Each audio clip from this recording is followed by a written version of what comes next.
네, 반갑습니다. 산골의 아침입니다. 오늘 말씀 에베소서 5장 1절 2절입니다. 그러므로 사랑을 받는 자녀같이 너희는 하나님을 본받는 자가 되고 그리스도께서 너희를 사랑하신 것 같이 너희도 사랑 가운데서 행하라. 그는 우리를 위하여 자신을 버리사 향기로운 제물과 희생제물로 하나님께 드리셨느니라. 아멘. 오늘 이 말씀을 보면 우리는 굉장히 좌절감을 느끼게 하는 혹은 너무나 막연한 느낌을 주는 말씀이 될 수도 있습니다. 하나님을 본받으라. 과연 이것이 말이 되는가? 이렇게 생각을 합니다. 마태복음 5장 48절에서도 그러므로 너희는 하늘에 계신 너희 아버지의 온전하심과 같이, 성경은 온전하다고 번역해놨지만 완전함입니다. 그 완전하심과 같이 너희도 완전한 자가 되라. 이렇게 말씀을 하십니다. 이런 말씀을 보면서 우리는 어떻게 생각합니까? 이거는 그냥 말씀이니까, 성경이니까 이렇게 하고 읽고 넘어가면 안 되는 것이죠. 우리는 하나님을 본받아야 되고 아버지와 같이 우리도 그렇게 완전해져야 된다 하는 것을 말씀해 주고 있습니다. 우리는 받아들여야 되는 것이죠. 왜냐하면 우리가 바로 그런 사람이 되어 있기 때문입니다. 이미 우리는 그 모든 하나님의 완전하신 것을 다 받아서 우리 속에 가지고 있다 하는 것이죠. 그렇기 때문에 너희는 하나님을 본받는 자가 되라 이렇게 말씀하실 수 있는 것입니다. 사람도 부모가 자식을 낳으면 너희 아버지 좀 닮아라 이렇게 말씀하실 수 있는 거죠. 그것은 그 아들이기 때문에 그게 가능한 것입니다. 질적으로 다르면 그런 얘기가 가능할 수 없습니다. 우리는 질적으로 하나님과 같아졌습니다. 하나님은 영이시니 예배하는 자가 영과 진리로 예배하라 이렇게 말씀하셨죠. 그럼 우리도 영이니까 하나님을 예배할 수 있는 것입니다. 그 하나님과 함께 교제가 되고 질적으로 하나님처럼 되었기 때문에 우리가 그렇다는 것입니다. 그래서 하나님을 본받으라 하는 것은 어떤 행위에 대한 것이라기보다는 우리의 방향에 대한 것을 가르쳐 주시는 것입니다. 우리 본성에 맞게 너희는 이런 방향으로 계속 나가야 된다고 말씀해 주시는 것이죠. 이 부분을 우리는 잘 이해를 해야 됩니다. 성경은 열매를 굉장히 강조하는데 그 열매라는 것은 항상 좋은 품종을 심었을 때 기대되는 것입니다. 그 씨앗으로부터 기대되는 것이 열매인 것이지 엉뚱한 것에서 열매를 기대하지 않는다는 것이죠. 그걸 심었기 때문에 그걸 바라는 것입니다. 밀을 심었으면 밀을 거둘 것을 기대하는 것이죠. 콩을 심으면 콩을 거둘 것을 기대하는 것이죠. 그런 것과 똑같습니다. 성경이 우리에게 하나님을 본받으라 하는 것은 우리에게 하나님의 본성을 심어주셨기 때문에 하나님을 본받으라. 그 방향으로 자라라. 그러면 열매를 맺는다 하는 것이죠. 예수 그리스도를 믿고 성령으로 말미암아 거듭남으로써 하나님의 본성을 받았다. 하나님의 그 성품에 참여하게 됐다. 이런 것을 성경을 통해서 계속 확인하고 내가 바로 이런 사람이구나 하는 것을 깨닫고 마음을 새롭게 하면 됩니다. 그래서 이 세대를 본받지 말고 이 다른 것을 본받으면 안 되죠. 마음을 새롭게 함으로 변화를 받을 수 있습니다. 내가 본성을 새롭게 할 수 없습니다. 본성은 하나님의 성령으로 말미암아 거듭남으로써 이미 바뀌었습니다. 본성은 새롭게 하는 것이 아닙니다. 그 새롭게 된 본성을 맞추어서 살아가는 법을 터득하는 것이죠. 그게 바로 마음을 새롭게 함으로 변화를 받는다 하는 뜻입니다. 제가 종종 그 나무를 심는 것에 많이 비유를 하는데 이 나무 시장에서 묘목을 파는 시장에서 굉장히 사기가 많습니다. 과거에 흑감이라는 것이 유행한 적이 있습니다. 흑감은 뭐냐면 이렇게 검은 감이 열리는 거죠. 신기하지 않습니까? 그러니까 일반 감이 5,000원이면 검은 감은 15,000원 이렇게 한 두세 배 이상 비싼 그런 가격에 팔렸습니다. 그래서 사람들은 신기하고 또 그런 감을 먹어보고 싶으니까 묘목을 사서 심는 거죠. 근데 묘목을 사서 심으면 한 해 만에 열리지 않습니다. 최소한 감나무는 4년 정도, 5년 정도 키워야 열매를 볼 수 있는데 그 5년 정도 키워가지고 열매가 열렸는데 흑감이 아닌 거죠. 그 사기를 당한 거죠.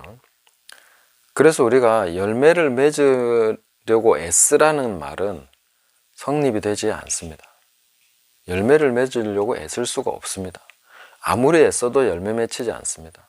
아까 말씀드린 것처럼 이 붉은 감이 열리는 건데 흑감이 열릴 것을 기대할 수 없다는 것이죠. 왜냐하면 그 나무 본성이 원래 붉은 감이 열리는 감나무였던 거죠. 그럼 거기에서 어떻게 흑감을 기대할 수 있냐는 것입니다. 전혀 기대할 수 없습니다. 그렇다면 그리스도인에게 하나님을 본받으라 라고 얘기할 때는 바로 그런 본성이 심겨져 있기 때문에 그게 불가능하다면 그렇게 말하지 않는다는 것이죠. 가능하기 때문에 그렇게 말씀하고 있는 것입니다. 이미 내게 심겨져 있기 때문에 그것을 믿음으로 받으셔야 됩니다. 내 안에 있다는 것이죠. 거듭난 사람은 반드시 있습니다. 근데 여기서 우리가 가장 주의해야 될 것이 한 가지가 있습니다. 이사야 5장을 한번 살펴보면서 동일한 내용을 보도록 하겠습니다. 포도원 노래가 있는데 보시면 1절부터 한번 읽어드립니다. 나는 내가 사랑하는 자를 위하여 노래하되 내가 사랑하는 자의 포도원을 노래하리라. 내가 사랑하는 자에게 포도원이 있으며 심히 기름진 사내로다. 땅을 파서 돌을 제하고 극상품 포도나무를 심었도다. 그 중에 망대를 세웠고 또 그 안에 술틀을 팠도다. 좋은 포도 맺기를 바랐더니 들포도를 맺었도다. 예루살렘 주민과 유다 사람들아 구하노니 이제 나와 내 포도원 사이에서 사리를 판단하라. 내가 내 포도원을 위하여 행한 것 외에 무엇을 더할 것이 있으랴. 내가 좋은 포도 맺기를 기다렸거늘 들포도를 맺으면 어찌 됨인고. 이제 내가 내 포도원에 어떻게 행할지를 너희에게 이르리라. 내가 그 울타리를 걷어 먹힘을 당하게 하며 그 담을 헐어 짓밟히게 할 것이요. 내가 그것을 황폐하게 하리니 다시는 가지를 자름이나 북을 돋우지 못하여 찔레와 가시가 날 것이며 내가 또 구름에게 명하여 그 위에 비를 내리지 못하게 하리라 하셨으니 무릇 만군의 여호와의 포도원은 이스라엘 족속이요 그가 기뻐하시는 나무는 유다 사람이라. 그들에게 정의를 바라셨더니 도리어 포악이요 그들에게 공의를 바라셨더니 도리어 부르짖음이었도다. 네.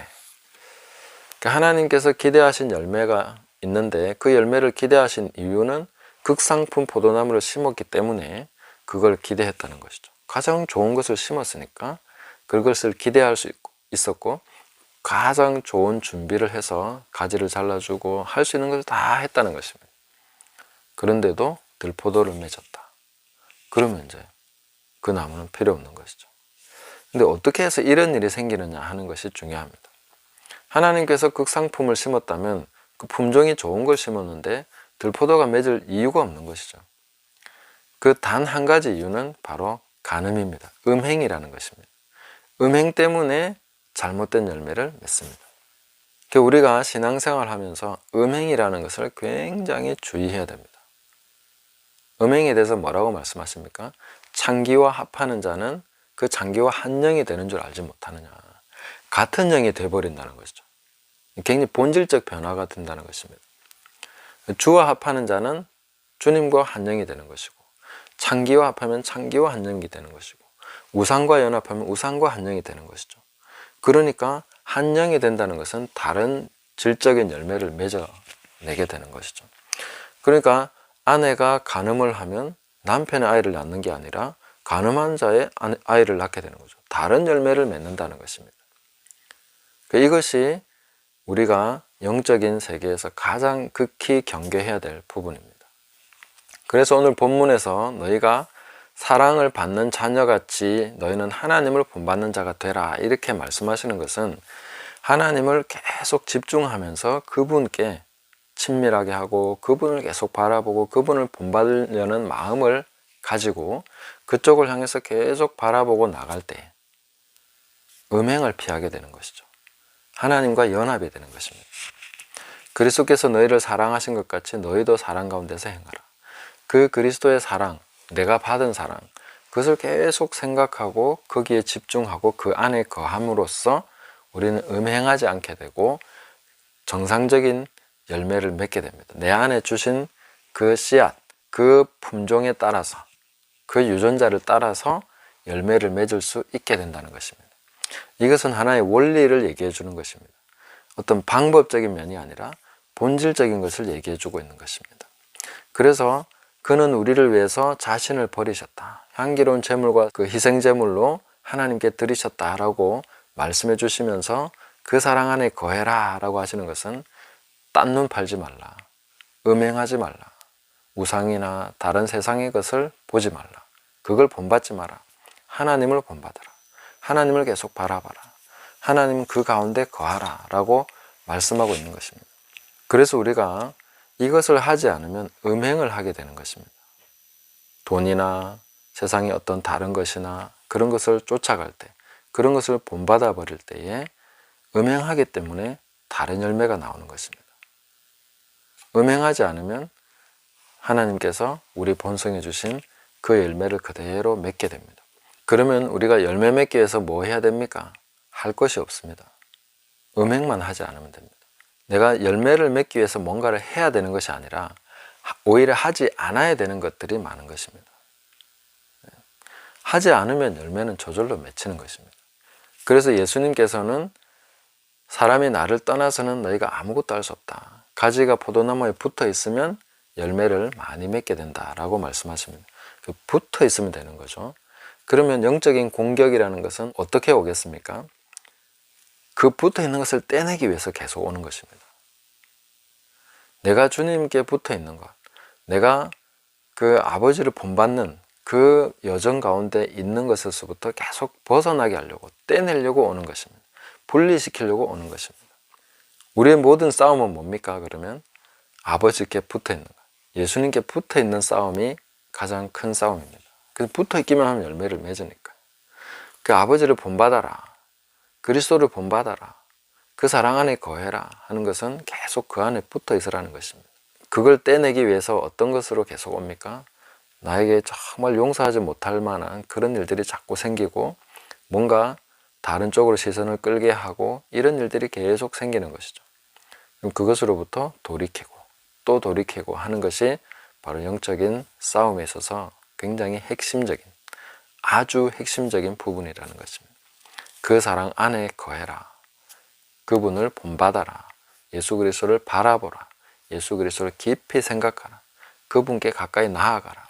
계속해서 아버지께 집중하고 그리스도께 집중하는 이것을 통해서 우리는 열매 맺게 된다는 것입니다.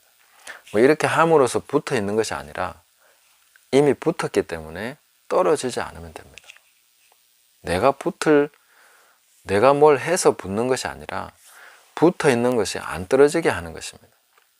그리고 내가 뭘 해서 열매를 맺는 것이 아니라 열매 맺지 못하게 하는 것으로부터 나를 지키는 것입니다. 그러면 열매는 맺히게 되어 있는 것이죠. 이 싸움의 본질을 놓쳐버리면 우리는 허공을 치듯이 싸우게 됩니다. 이미 붙어 있는데 붙어 있으려고 계속 노력하는 거죠. 그것은 믿음이 없어져 버린 것입니다. 말씀의 약속과 다른 것이기 때문에 그런 것은 헛된 노력이 됩니다. 이미 붙었다는 것, 이미 내가 거듭나고 그리스도 안에서 새로운 피조물이 됐다는 것은 기정사실로 받아들이고 믿음으로 그 안에 거하는 것입니다. 그리고 거기서 나오는 본성, 내 안에서 생산되는, 이미 그리스도의 사랑이 내 안에 있고 하나님의 사랑이 내 마음에 부음받았고 성령이 내 안에 계시고 모든 좋은 것이 아버지로부터 나에게 주어져 있고 그것을 믿고 빼앗기지 않기 위해서, 떨어지지 않기 위해서, 벗어나지 않기 위해서 싸우는 것입니다. 이 싸움의 본질을 잘못 이해해버리면 우리는 완전히 허공을 치는 싸움을 싸우고 율법적인 삶을 살아가고 종교적인 생활을 하게 되는 것입니다. 똑같이 하는 것 같은데 완전히 다른 싸움인 거죠. 질적으로 완전히 다릅니다. 지키기 위해서 싸우는 것과 얻어내기 위해서 싸우는 것은 다른 거죠. 행위는 똑같아 보입니다. 이 부분이 이제 이해가 되십니까? 그래서 우리는 하나님과 닮아가기 위해서 뭔가를 해야 되는 것이 아닙니다. 이미 하나님의 본성이 내 안에 들어와 있습니다. 이미 우리는 예수 그리스도의 사랑이 내 안에 들어와 있습니다. 그래서 말씀이 멀리 있어서 어디 있냐, 그거 어디 가서 얻을 수 있냐, 그렇게 말하지 말라고 했습니다. 이미 내 속에 있고 내 입에 있다고 했습니다. 그래서 너가 지킬 수 있다고 했습니다. 그것이 로마서에서 말씀해 주고 있는 굉장히 중요한 포인트입니다. 내가 이미 그런 사람이 되어 있다는 것, 그래서 에베소서 이 본문의 이 말씀도 항상 이 뒷부분에 나오는 것입니다. 앞에서 충분히 설명한 다음에 이제 이렇게 하라 하는 것은 하나의 방향성을 얘기해 주는 것이지, 이렇게 함으로써 네가 얻어내라 하는 것이 아닙니다. 이미 앞에서 다 행하신 것, 아버지께서 다 하셨고 너희 성령님께서 인치시고 모든 것을 다 하셨기 때문에 이제는 하나님을 본받는 자가 되라 하는 것은 율법이 아닌 생명 안에서 행하라는 것이 되는 것입니다. 그 생명 안에서 행하라. 아버지를 본받아라. 그게 바로 너가 사는 방식이다. 너의 본성에 맞는 것이다. 그게 바로 너의 생명과 부합하는 것이다. 이것을 말해주고 있는 것입니다. 그러면 우리가 그 사랑 안에 거하고 그렇게 주님을, 아버지를 본받으려고 하면 그대로 사라지는 것이 우리의 삶인 것입니다. 그런 극렬한 싸움이 있습니다. 그것은 떨어뜨리기 위해서 내 안에 있는 것을 없다고 속이고 이런 식의 싸움들이 있습니다. 그래서 우리는 항상 말씀 안에 거하고 이 믿음의 선한 싸움을 계속해 나가면서 이미 그리스도께 접붙임 바 되었고 본성을 거슬려서 열매 맺는 자가 되었습니다.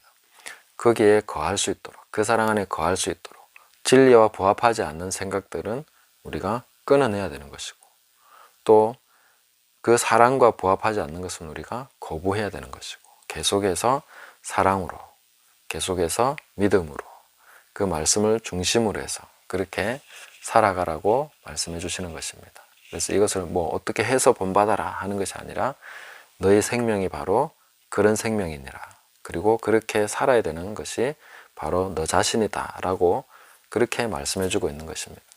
그래서 이어지는 말씀도 보면 음행, 온갖 더러운 것, 탐욕, 너희 중에서 그 이름조차도 부르지 말라, 이런 방식으로 나가는 것입니다. 이는 성도에게 마땅한 것이다.